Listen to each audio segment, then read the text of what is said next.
Assisti o jogo, né, tanto do Flamengo, eu assisti o do Galo também.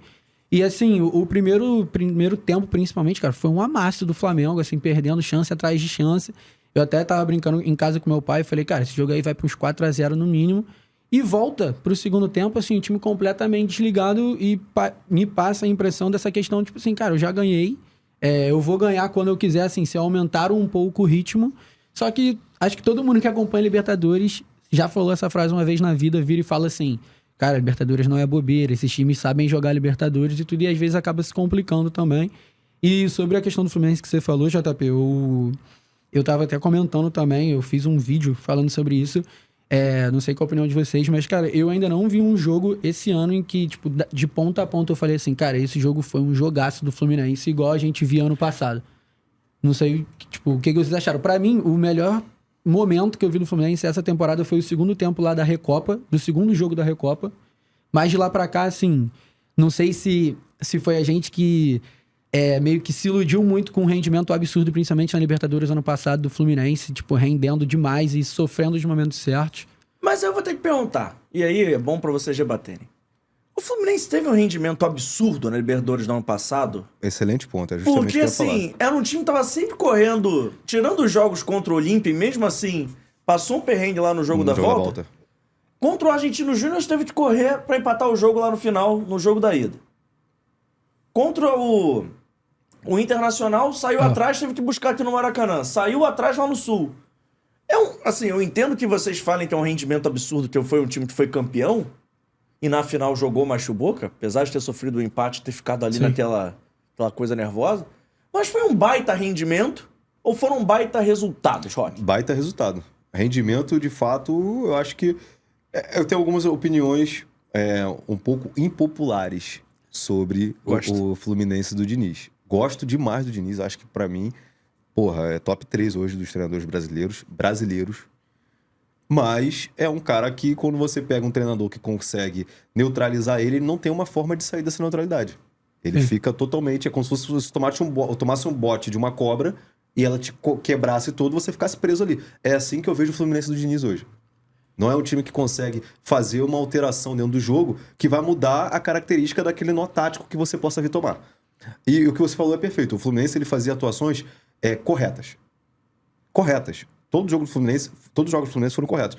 Tanto que o único jogo que o Fluminense destoou tecnicamente, absurdamente do adversário foi contra o Flamengo no 4-0. O Fluminense fez atuações corretas.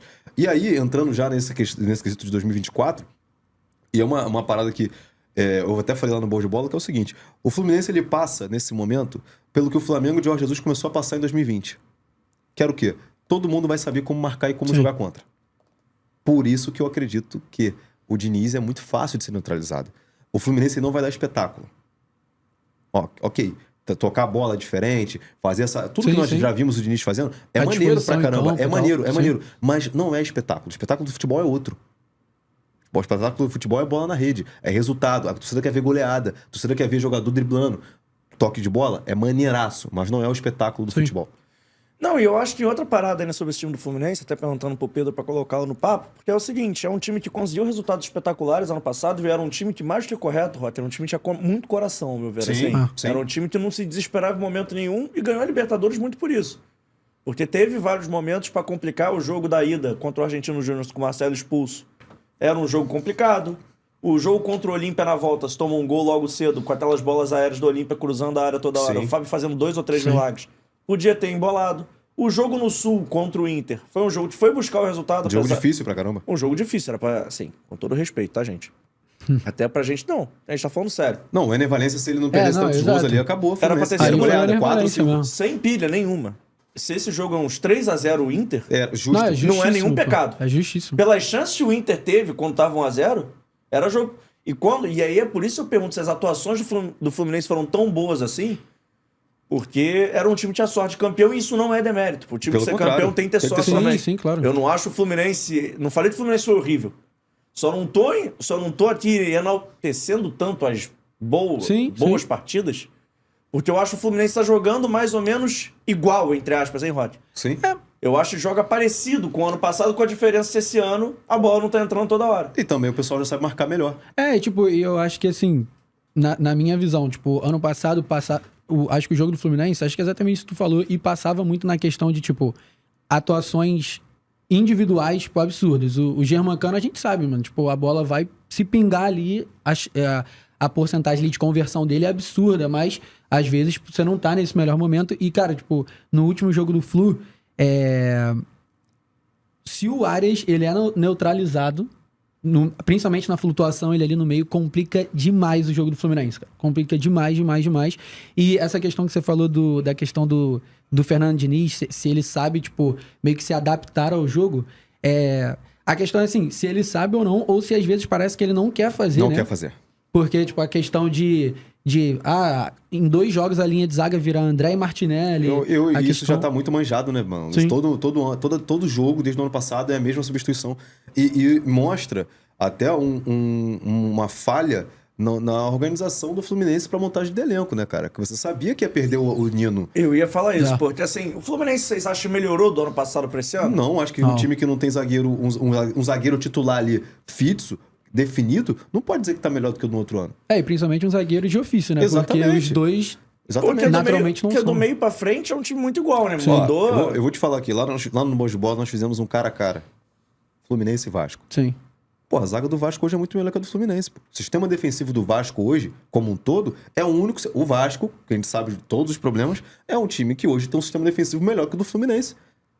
Do meio pra frente é incontestável, não tem como falar. Acho que o único do Vasco ali do meio que jogaria no Fluminense era o Payet. Fora isso, agora, o Fluminense é preocupante, é um time que é campeão da Libertadores, é um time que vai jogar um Mundial, um Super Mundial ano que vem, e pelo tipo de Diniz, não é qualquer zagueiro que vai chegar aqui e vai se adaptar de início.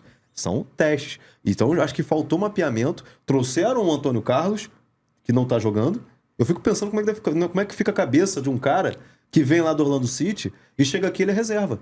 Exato. Porque o técnico prefere botar 4 volantes pra jogar de zagueiro. Ele é a quinta opção de zaga, né? Ele é a sexta, porque ontem quem entrou foi o Felipe alguma coisa. Felipe Andrade. Mas vou te falar que eu acho até natural. O cara sair do Orlando City e chegar no campeão da América como reserva não é nenhum problema. Eu acho que o problema é ele ser reserva do Martinelli, zagueiro, o André, zagueiro. Entendeu? Porque... se ele não prestar, por que contratou? Não, sim. E acho o Fluminense, assim, deu uma encorpada no elenco, mas em termos de time, por ter perdido o Nino, é um time mais frágil que o do ano passado. Sim.